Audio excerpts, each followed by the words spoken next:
Hi, everyone.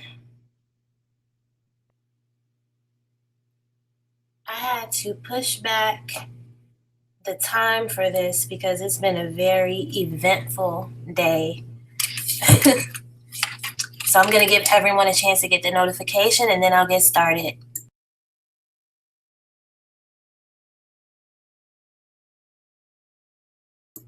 Hope everyone is having a beautiful Saturday. I know tomorrow is a holiday, so I'm pretty sure that a lot of you guys are busy.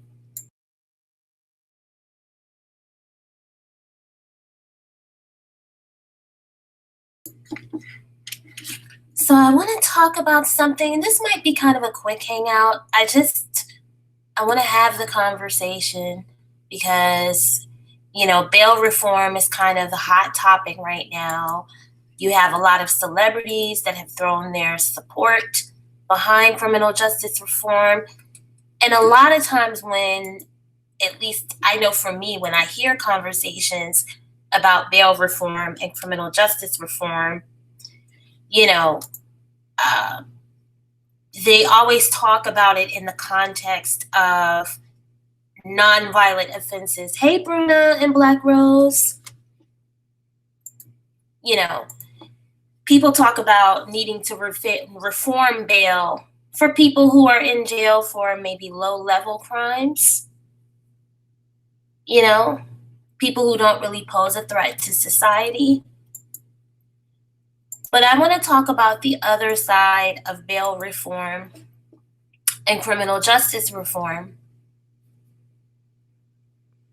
Because what happened a few weeks ago, really less than 2 weeks ago, is something that's very alarming to me. There's a case out of St. Louis, Missouri, where a woman, I believe back in January, she tried to leave her house and her husband beat her up. So she did what you're supposed to do. She went to the police.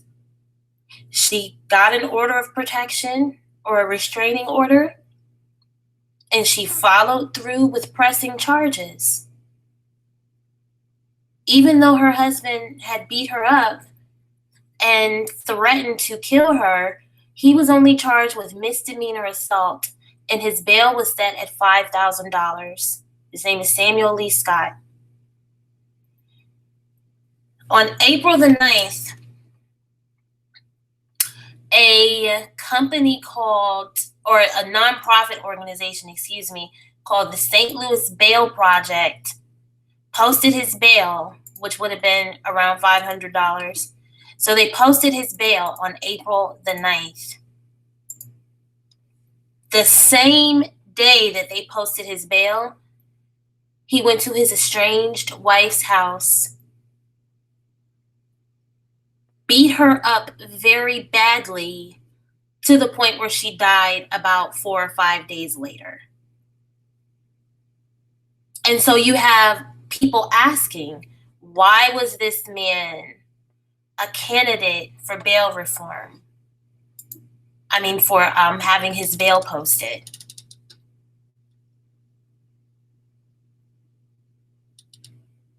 Literally hours after this group bailed him out. The article that I just posted in the chat says that he beat his wife so severely that she died 5 days later.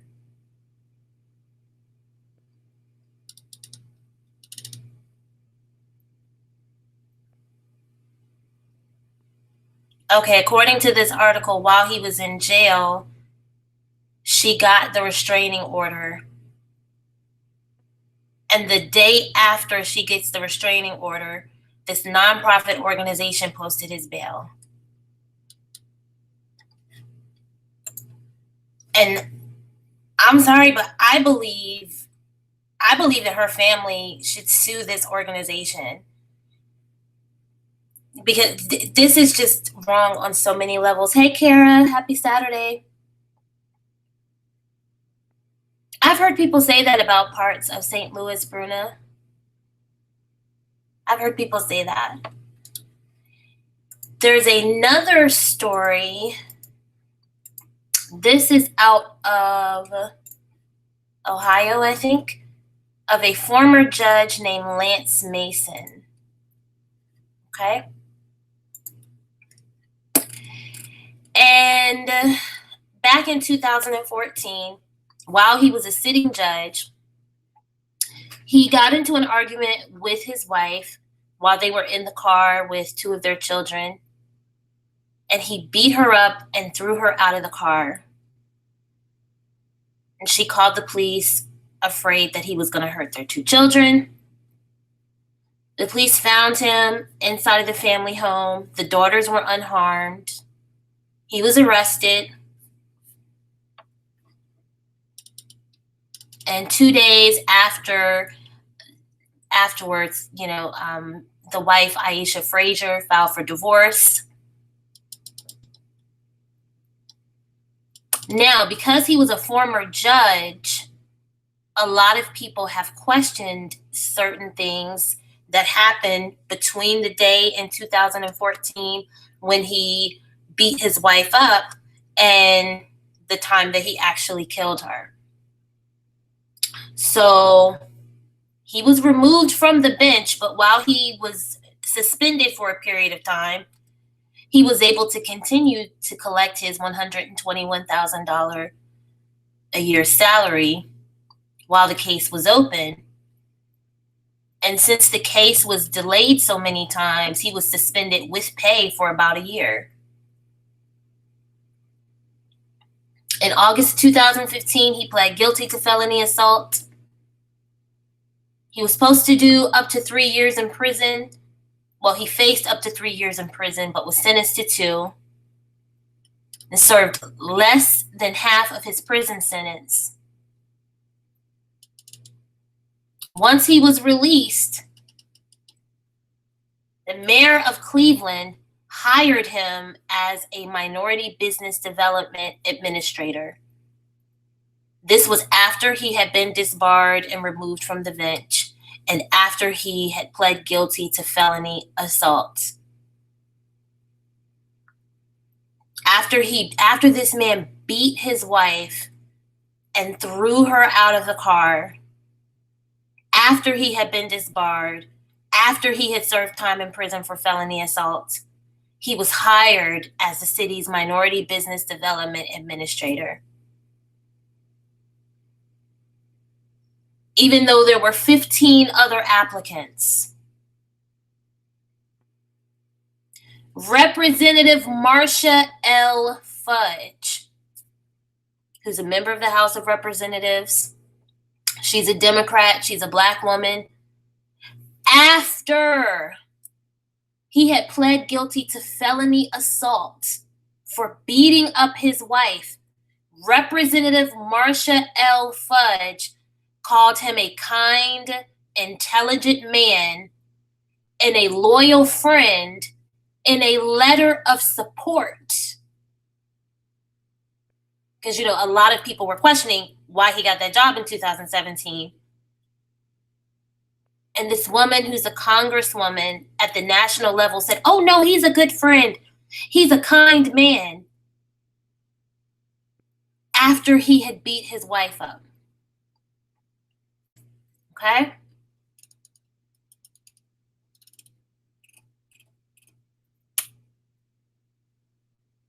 Now, mind you, when he beat her up and threw her out of the car, he beat her so badly that she had to have reconstructive facial surgery. Okay? Reconstructive facial surgery, but he's a kind and loyal friend.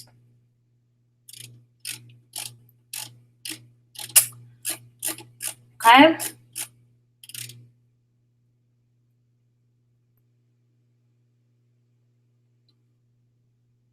Shortly after, he stabbed his wife to death.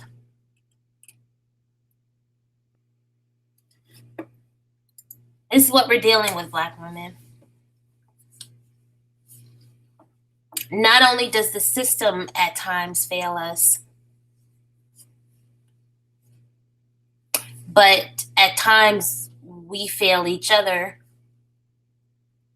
and then other groups of people fail us, such as the St. Louis Bail Project in the case of Marsha Johnson.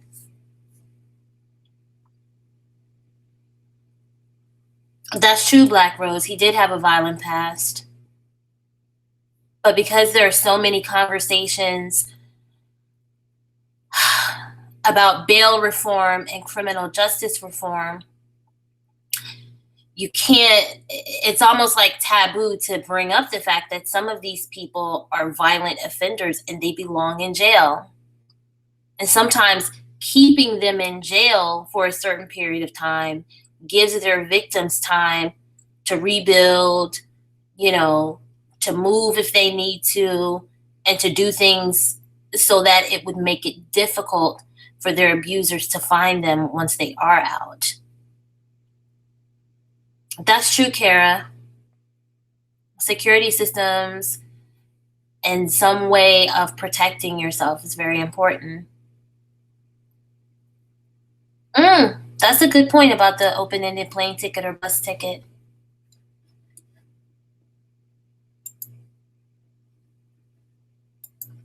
So now I want to talk about some of the conversations people are having nationally about bail reform. Particularly, I want to talk about states like New York. Okay? So in some states, when a judge is considering a person's bail or considering offering them bail and setting their bail, they can't consider victim safety, which makes no sense to me. So New York, along with other states, is in the process of trying to reform the cash bail system. Right? Because what the cash bail system does is it orders people to be held in jail unless they can put up a portion of the money towards their bail, and that's designed to make sure that they return to court. And there are studies that have suggested this system has criminalized poverty and has specifically hurt Black people and other people of color. And there are a lot of people arguing that you don't need a cash bail system to ensure someone's return to court, because apparently there are studies that show that the majority of people do show up for trial even when no bail is set. But what people are pointing out is that in reforming the cash bail system, you also have to think about the safety of victims and witnesses.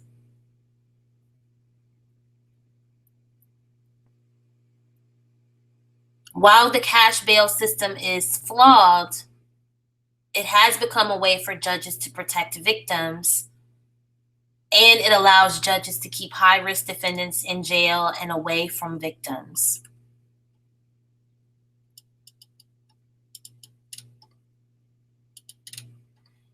There have been cases, just like in the case of Marsha Johnson, there have been cases where you have had a defendant who's being accused of domestic violence. When they get out on bail, the first thing they try to do is hurt their victims. And there was another case in New York where you had a defendant who was facing child sex abuse charges, who was released on bail. And on his way home from court, this man kidnapped a 5-year-old child and sexually assaulted her.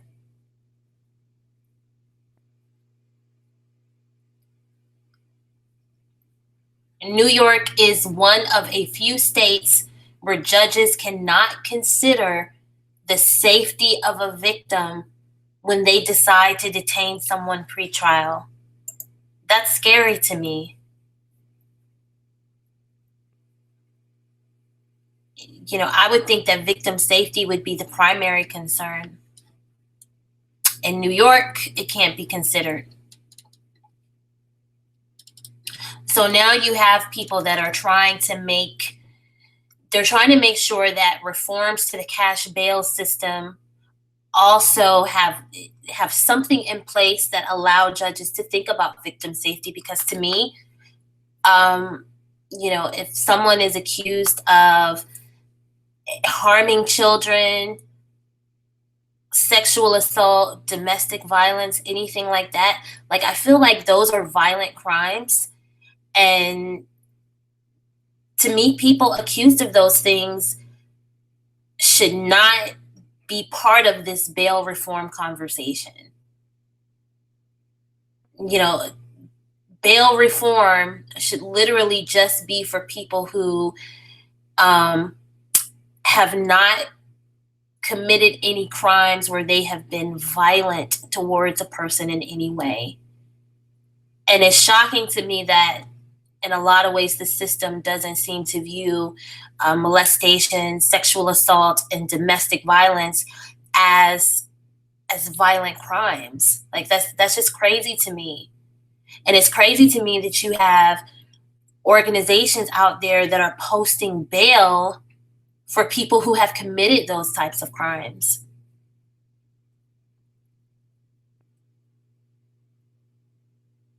And it's interesting to me that you have celebrities, some pretty well-known celebrities, particularly in hip hop, who are supporting criminal justice reform and they're supporting bail reform, but I don't hear any of them having conversations about victim safety.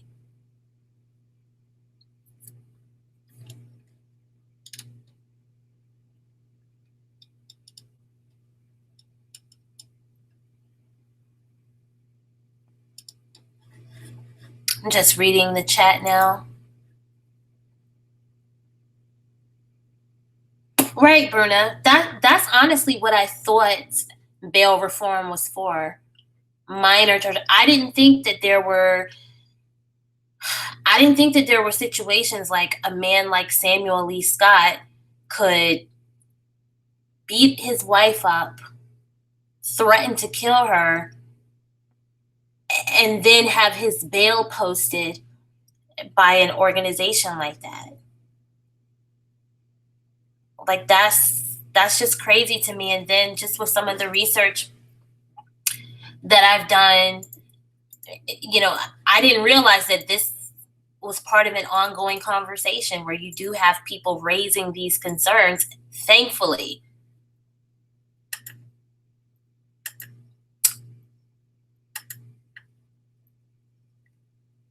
And so you do have people saying that survivors of sexual violence are being let down by the criminal justice system, and talking about the poor treatment of survivors.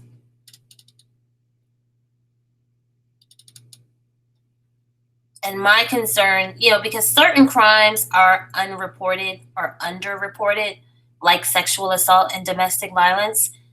And my concern is that if, in cases like Marsha Johnson, where you have a woman who was the victim of domestic violence and she did what she was supposed to do, she reported the crime and she followed through, with getting a restraining order. If you continue to see more cases like this, then you're going to have other victims who are just going to be too afraid to report the crimes if they know that it's a possibility that the day after they file a restraining order, their attacker will be right back out on the streets.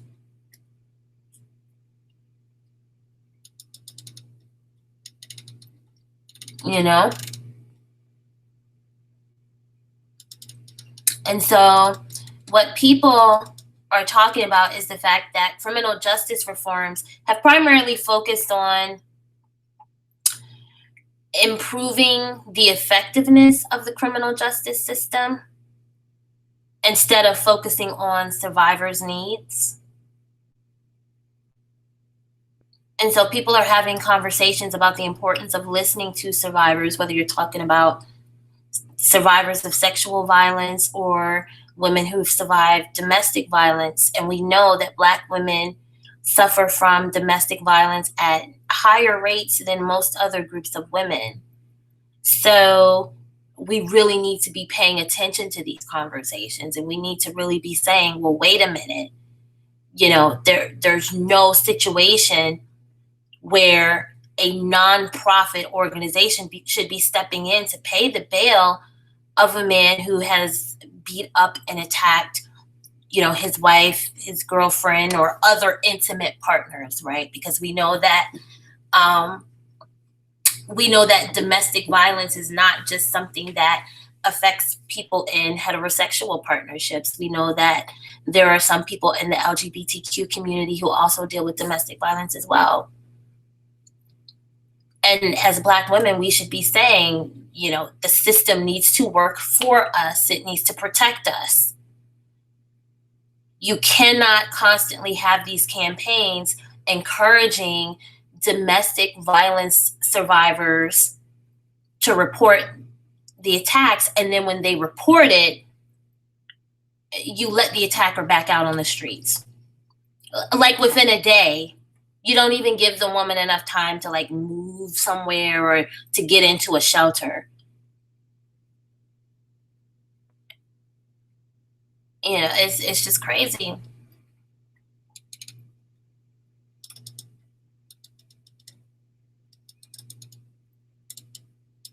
Because unfortunately, when people talk about reform, they're talking about justice for the accused and not the victim.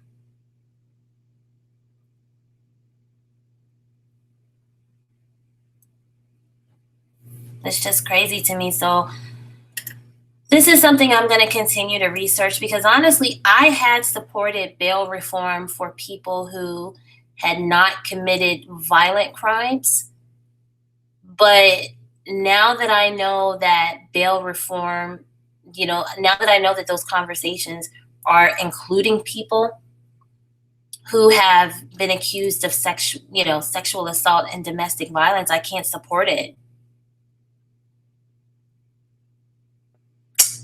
So I just wanted to briefly talk about that. Thank you all for watching. And also thank you to anyone who will catch the playback. If you have any additional comments or thoughts that you want to add, please add them in the comment section below. And I am probably going to try to go live again the early part of the week. I'm not going to go live tomorrow. I know it's going to kind of be a busy day. And then plus Game of Thrones is back. So I know a lot of people will be watching that tomorrow night. But I hope for those of you who celebrate the Easter holiday or Resurrection Sunday, I hope you have a great holiday tomorrow. And for those of you who don't celebrate it, I still hope you have a great day tomorrow with family members and other loved ones. And I will talk to you guys soon. Goodbye.